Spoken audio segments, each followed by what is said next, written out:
Hello and welcome to Fireside Fairytales. If you've never been here before, you are watching Varietal Literature's YouTube channel, which is a cozy little corner of the internet for narrative. And what we're going to do tonight is read old folklore, and in particular some fairy stories from the Western Highlands of Scotland. And if you are watching this live, you should know that there is a live chat going on, and there's already a little crop of potatoes growing there, and I see Lizzie Rose, GS, Uncle Kitty, and Jump Store. Hello, you all.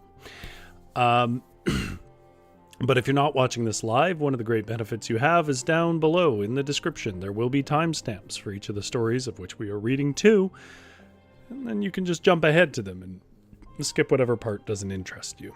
I think I'm casting a shadow. Give me a second.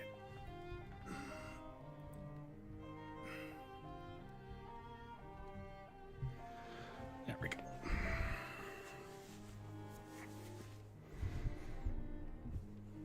All right.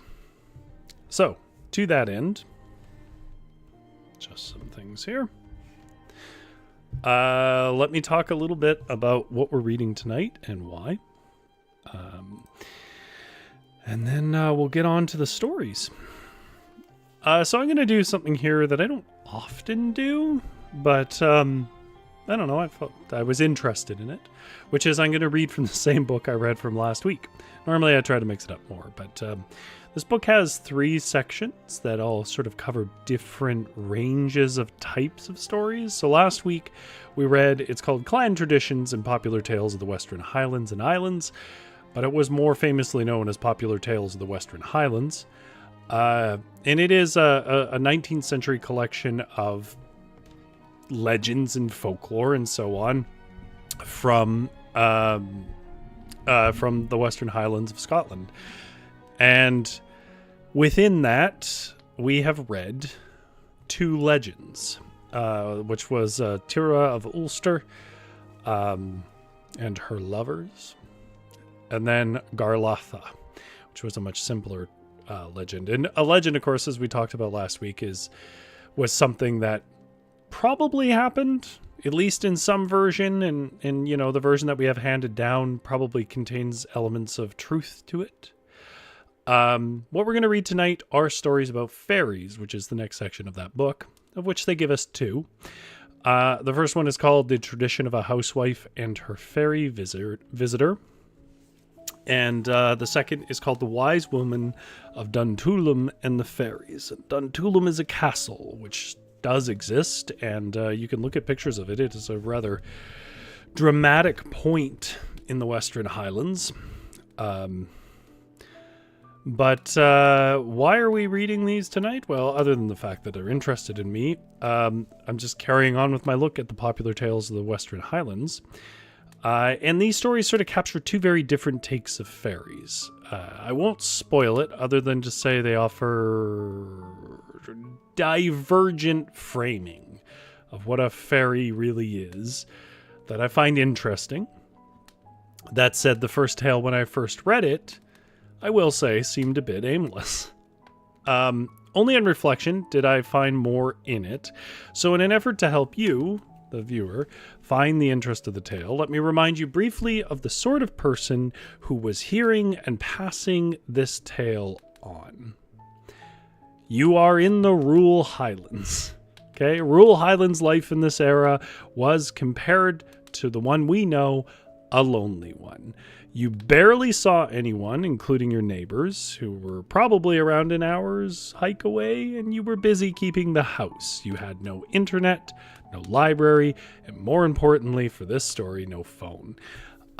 Any knowledge of the wider world you got was at best through probably the church, and in that, it was very much colored by their own agenda. Your husband would go to work the fields or some other trade, usually around 12 hours a day, because there's a lot of travel too. And thus you were alone, without means to call for help or learn much about anything in the wider world. And as a result, when someone came and knocked on your door, you were vulnerable and superstitious in a way that I think would be almost impossible for us in this time to conceive. And so with that in mind, I think it helps us to know the perspective of the person who would have been hearing this first story. I think it paints it in a different light. For us, with our phones and our wider knowledge of the world and never really being alone anywhere, I think it maybe reads a bit different. Uncle Kitty, it is good to have you back. Yeah, I did see your comment there. Tammy, it's also good to see you in here. Did I miss anybody else? Good to see you all anyways. All right. With that said, it is the Highlands. And so like last week, it shall be raining.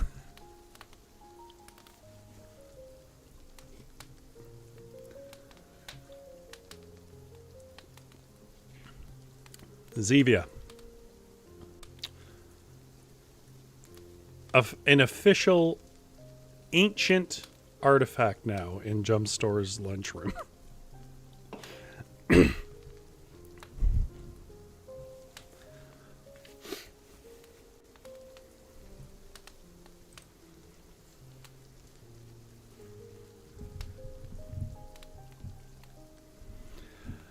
Our first tale of the night comes from the book Clan Traditions and Popular Tales of the Western Highlands and Islands, a rather popular 19th century collection of Scottish folklore legends, clan traditions, fairy stories in this case.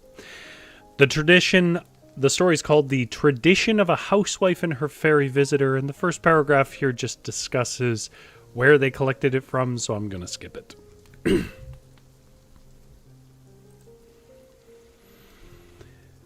The wife of a tenant farmer who lived with his family in an extremely remote and hilly rough district was frequently left alone in the house, as she had no daughters, while her husbands and sons were away at the labor of the farm or fishing. It happened one day after they had left that the housewife, having finished her housework, sat as usual at the spinning wheel to begin to spin thread for cloth for their clothing.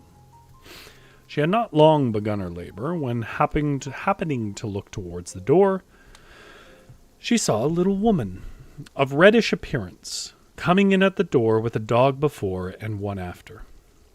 "Woman," she said, "you are spinning?" "Aye, I am," the housewife answered. "Will you give me a drink of water?" she said. "Take it yourself," the housewife said. "The water's good." "Where's the well?" she asked.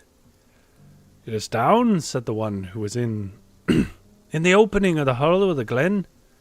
The fey woman then asked the housewife to lend her a small cauldron, and the other woman, believing her to be a mere sister-in-law or some other relative she did not know of the wife of their nearest neighbor, who lived far distant from them and was married to could not find a guide for this pronunciation.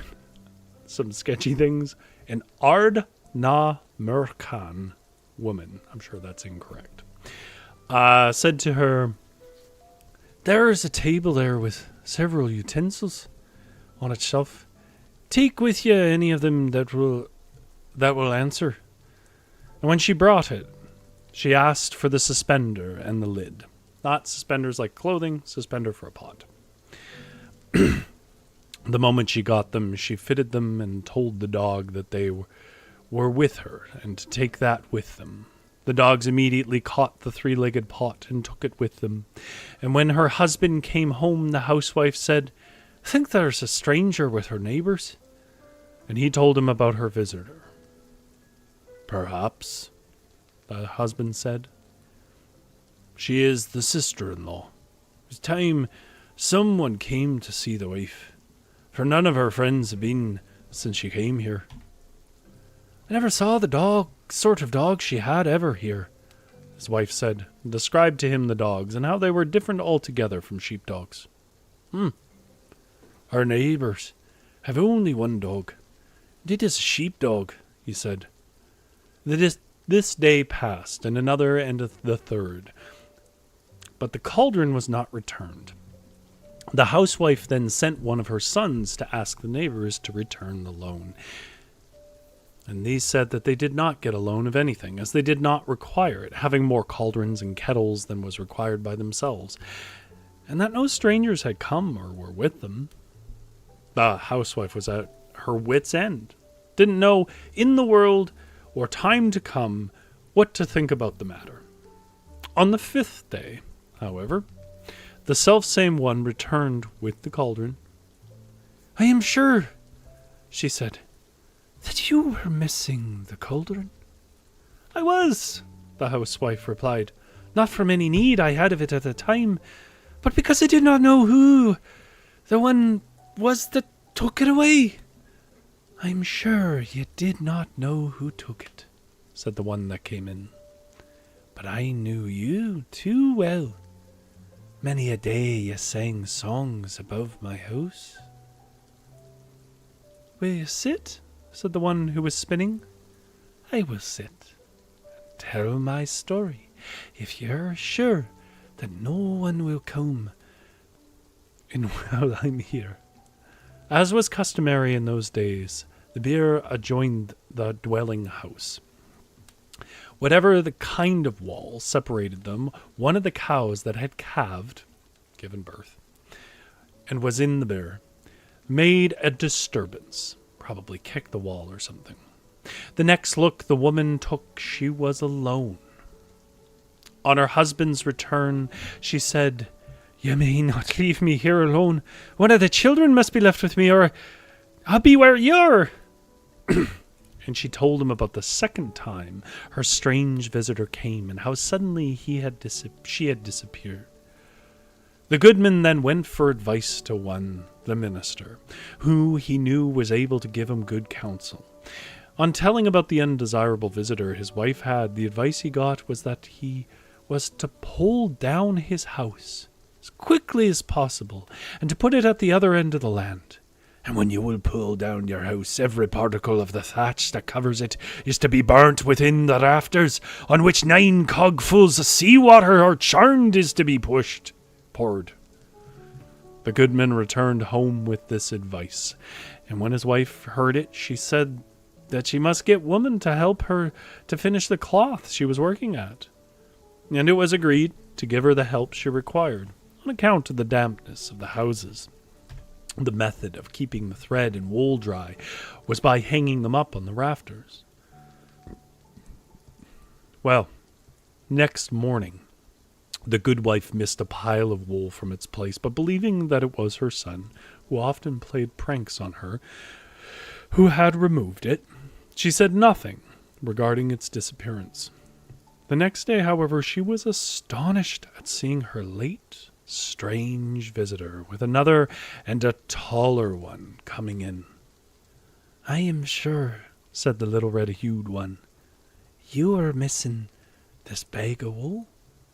We took it with us to help you, and there it is brought home made into thread, and your own thread that we took with us for a pattern. And any time you have thread to spin, we are ready to help you."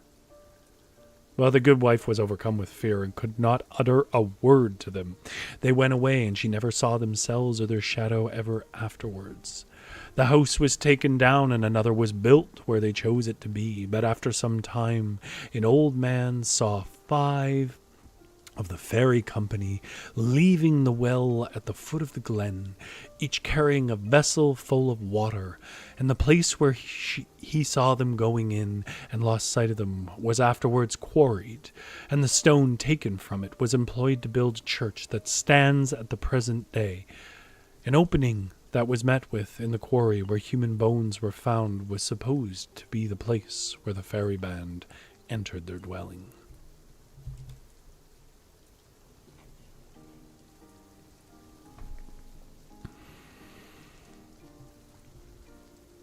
We are talking about tea, misrepresented tea in the chat.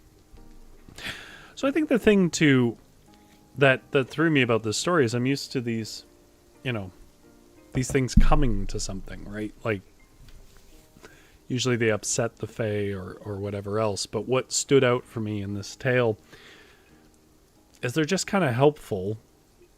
And it's very clear that this is meant to be terrifying, right? So, for the uninitiated, why is that? Well, I mean, it's sort of twofold. Some of it is probably what anybody would know, which is fae and fairies are not to be particularly trusted. Not so much because they're deceitful. Some are framed that way. But even if they're earnest, the idea is that they operate on a set of rules that we don't understand. And so, people are scared of them because you might accidentally, become a permanent servant to them in the Highlands and not know it, or upset them and they'll try to kill you and so on and so forth. Now for us, if I'm pretty sure in this day and age, if a fairy showed up and offered to do our chores for us, I think we'd be pretty fine with it. But the other aspect here is you need to understand, if you don't already, that fairies had a tenuous relationship to Christian concepts of the world, which this was definitely a Christian perspective that was telling the story based on the time and region. We can fairly assume that. And so, for them, it's a tale of like devilry. And you might say, well, okay, but they didn't do anything threatening or wrong.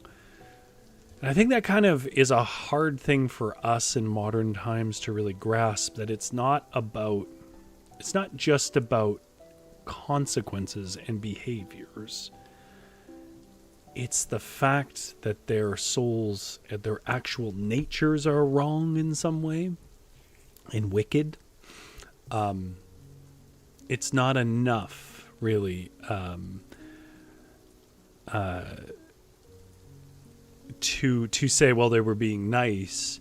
This is a time of a little more essentialism than that, right? This is a time of sort of evil races, of which the Fae were probably more considered wicked than they were Christian sense of good. Though I will say, especially in Celtic traditions, it is a mixed bag.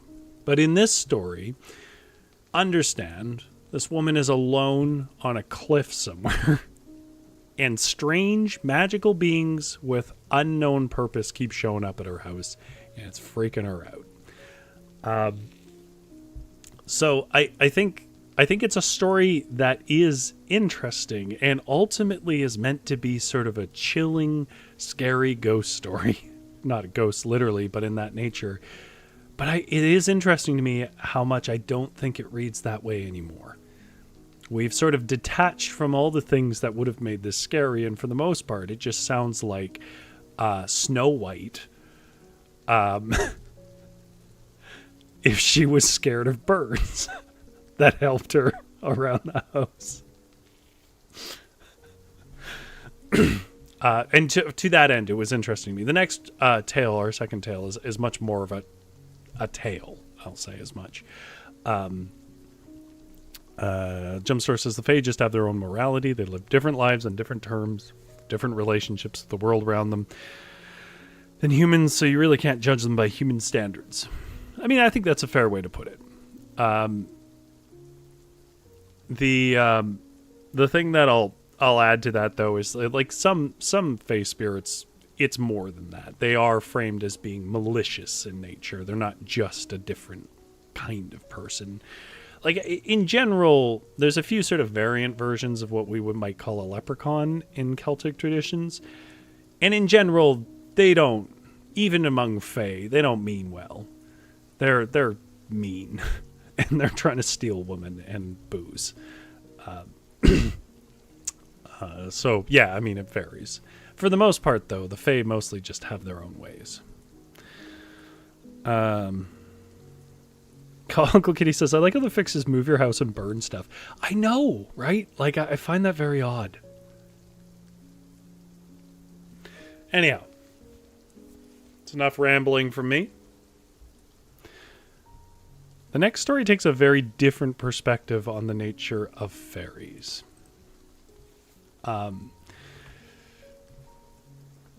One that I'm surprised to see. It's a more modern tale, let me say that. It's not about a modern time. But in terms of its narrative conceit, it's something I would expect to see in modern times more than in a 19th century collection of Western Highlands fairy stories. So it is very interesting to me in that sense. We'll see if it holds for you.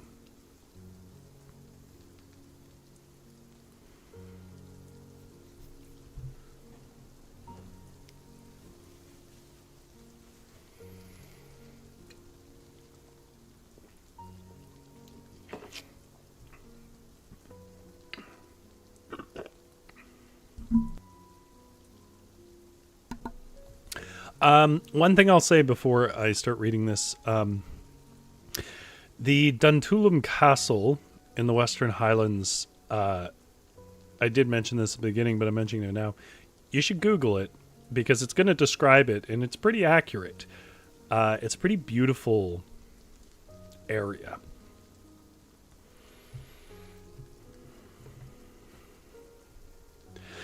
Our next story comes from the same book, Clan Traditions and Popular Tales of the Western Highlands and Islands. And this one is also a fairy story, though of a very different nature. And it's called The Wise Woman of Duntulm and the Fairies. A lord of the Isles, McConnell, long ago had 2 sons, but only one could get the estate at his death. And when that happened, the eldest son said,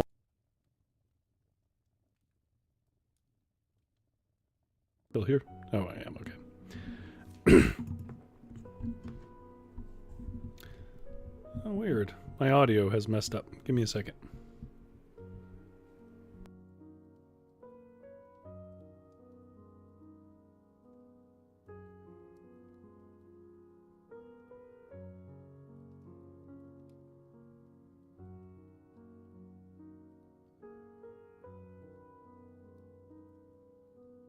We'll just restart the story. I just got to check how to fix what has happened to my audio.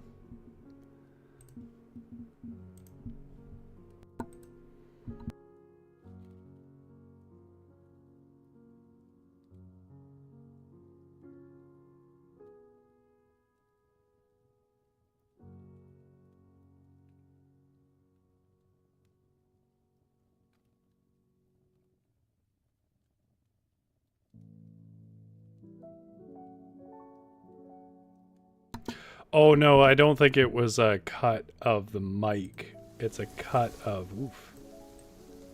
It was a cut of my own audio. And I need to be able to hear the mix. But it's back.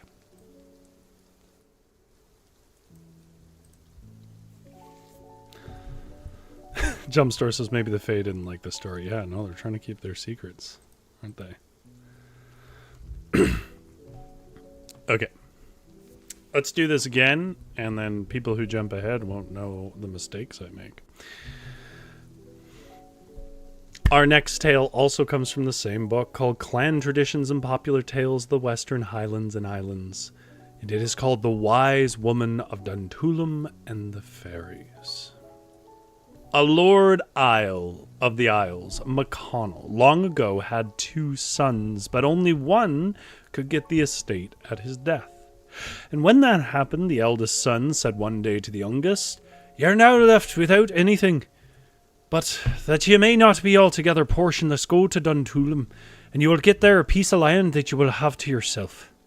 And the lands of Duntulm, in the northern part of the island of Skye, were at the time occupied by a prosperous tenantry, consisting chiefly of crofters and the holders of a few larger farms.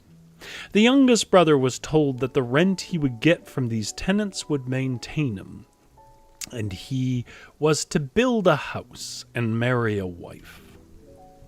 He agreed to go to Duntulm, where he was not a long time settled till a claim was made on his land for the king's dues, the crown tax being in proportion to the amount of land which he held. The first time the tax was asked, he said in answer to the demand which was made, "I'll not pay any taxes. Why should I pay it? What right has the king to get it?" An order was sent to him every year for payment of the tax, but if it was for 6 years, he did not pay any of it. At last the king sent 50 soldiers and 1 officer to take the rent from him in spite of him. And since he would pay to neither king nor soldiers, the land was taken from him, and they were now attached to the crown.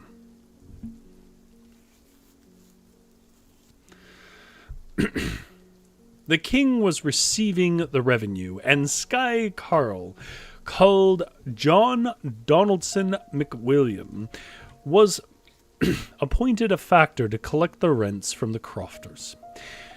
He lived 16 miles from Duntulm among the crofts, where he went twice a year to gather the tax. McConnell's castle was built on a precipitous bank, on the west side of which there was a big pit into which every high tide sent a flow of water that kept it always full, forming a deep pool that sometimes proved dangerous to the unwary. That castle, by the way, you can still see if you Google it. It is a ruin. You can go and see it if you want. Although apparently you can't actually go and see it anymore because it's decaying into the sea.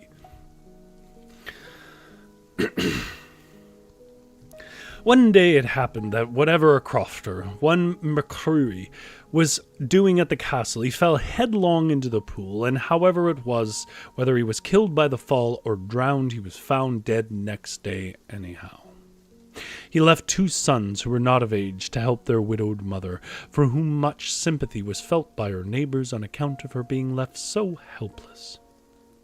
Next spring, after this, the 2 lads were drowned in a boat with which they were bringing seaware home, and being now alone, she could not work her croft, nor pay her rent.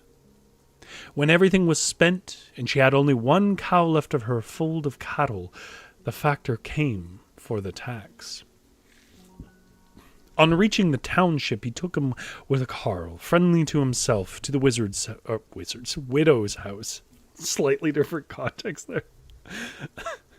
Where the neighbours had gathered to ascertain the object of their visit.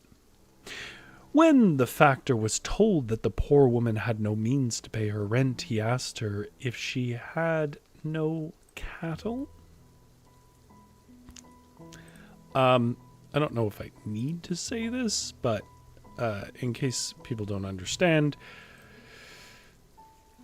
it would have been presumed that you probably had some cattle if you had like a farm or whatever, or you couldn't do those groceries. But it's also understood that if you take the cattle, you take the ability for someone to make a living or survive. So I don't know that enough people would know that to understand this turn in the story, but that is a cruel thing to ask for from a widow.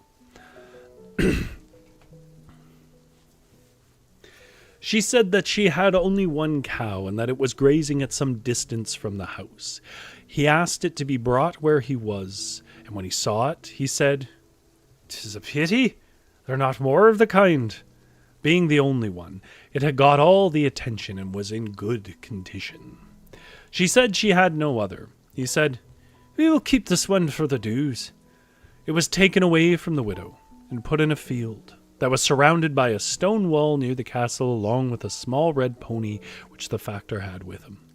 And while he was in search of someone to drive it away, and taking his dinner in the carle's house, the young men of Duntulm climbed over the wall of the field, though high, and got out the animals, which they drove to the shore, where a boat was in readiness, in which they were taken to the islet of Flora, 2 miles off.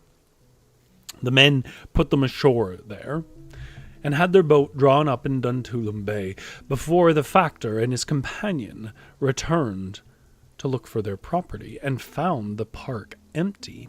On asking the men who had again gathered if they knew how the animals had escaped or where they were, they said there was no gap in the wall known to them, and that the only person likely to know of their whereabouts was a gifted woman who lived near the castle, in search of whom 2 of them went. They found her at her home, on reaching the height where her house was, and told her all that had occurred, and how she was to go with them and say that the cattle had been charmed away to some wonderful place. Isabel said that she was not well prepared to go that day. The men asked what preparation she lacked. She then asked for one of the men's broad bonnets, and when she got it, rose, and leaving her hair, which was becoming grey, streaming over her shoulders, she put it on, and tying a goat skin around her, tying her shoes, and making garters with stripes of the same fur, she put a rope of straw around her waist, and took a large staff in her hand.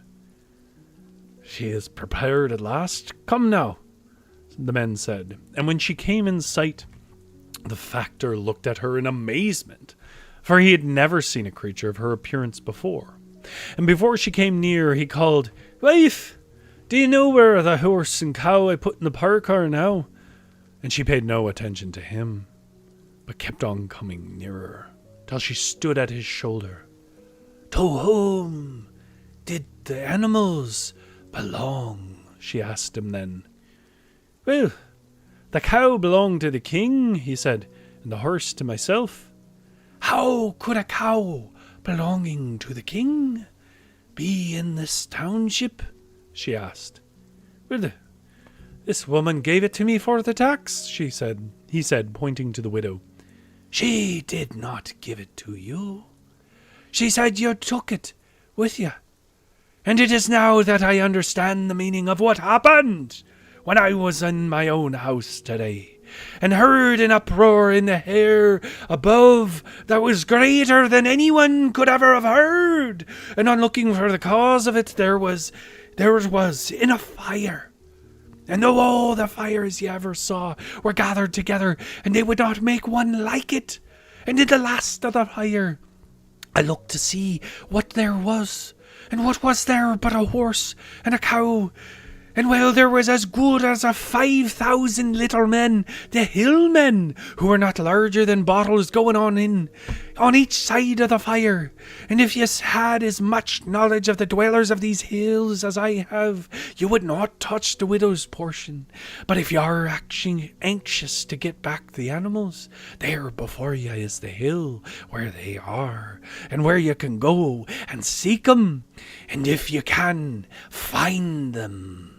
Well, the man, who was terrified by her appearance and words, kept looking at her, and always drawing a step further off. He went through home without the horse or cow, and however long he remained in the office he held, the fear of the wise woman and the fairies kept him from ever returning to Duntulm. And when he was out of sight of the township, the young men of Duntulm went to the islet where they left the animals, which they brought back and gave to the poor woman, who was then able to pay the tax.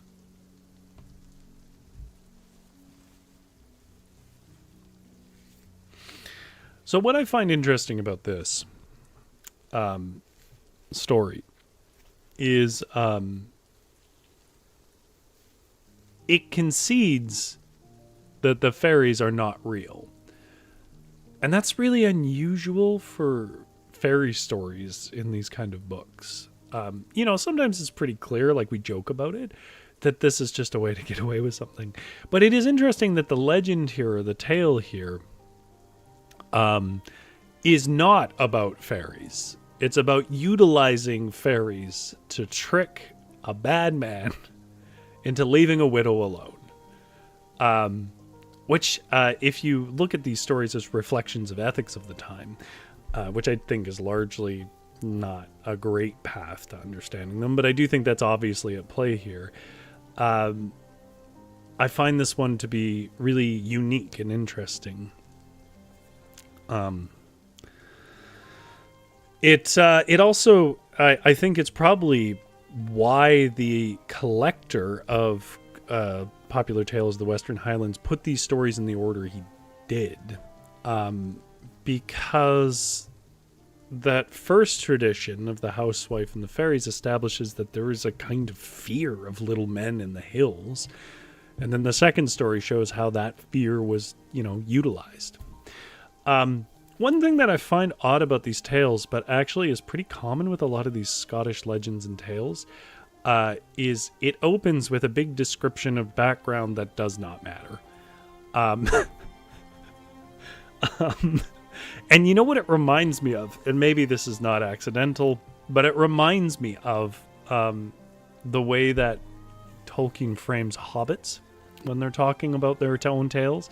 They go through the big lineage of hobbits and who they were related to and stuff before they get to a tale. And it was funny to me because in many ways a lot of these Scottish tales do that.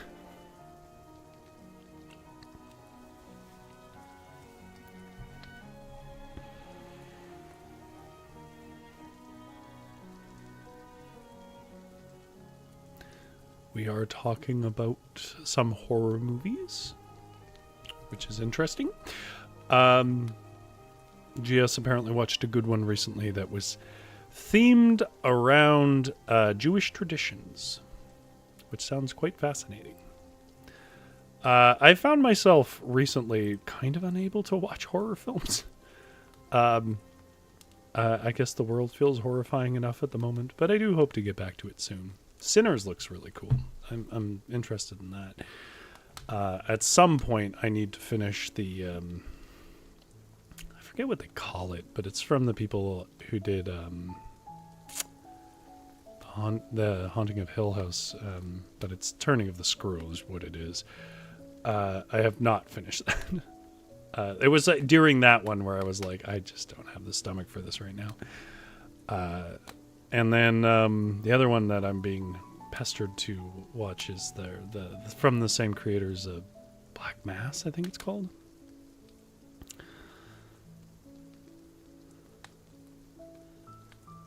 Uncle Kitty said, "Have you seen The Battle Wizard?" Is that a movie? What a wild title. Sounds like a subclass in D&D. Jumpstore says, I love the creative kills in horror movies. The plots are usually boring or nonsensical. I think I was that way more in my 20s. I enjoyed sort of the campy thrill of crazy deaths. And now that I'm older, I don't know. I've lost my appetite for it, I guess. Maybe it'll come back. But no judgment to people who enjoy it. I just think I lost my stomach for it. We'll see if I get back to it.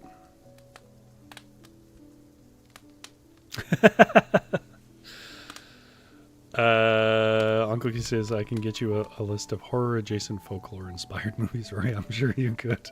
But I think the point was I'm probably not going to watch them right now. I am actually... I've said this before. It does disappoint me slightly that there really isn't a lot of movies about folklore that isn't horror. I don't understand that because so much of it is not horror. But, I'm sure there's a reason. Jumpstore says, Rory speaking like he's older than his years. I think I'm older than I look, is what the real story is here. Because I don't think I've ever actually said my age. Maybe I have. Anyways. Part of what did it is I was a medic. And, it's fun and campy until you're around it. All right. Battle Wizard is a 70s kung fu movie. Well, that sounds amazing. to look that up. Anyhow, I'm babbling now. Everyone else has left the stream, I'm sure. Older than that, Jump Store. Anyhow, I will turn off the rain. I will see you folks next week. I certainly hope so anyways. And I will keep the fire warm. Thank you all for watching. Have yourself a good sleep.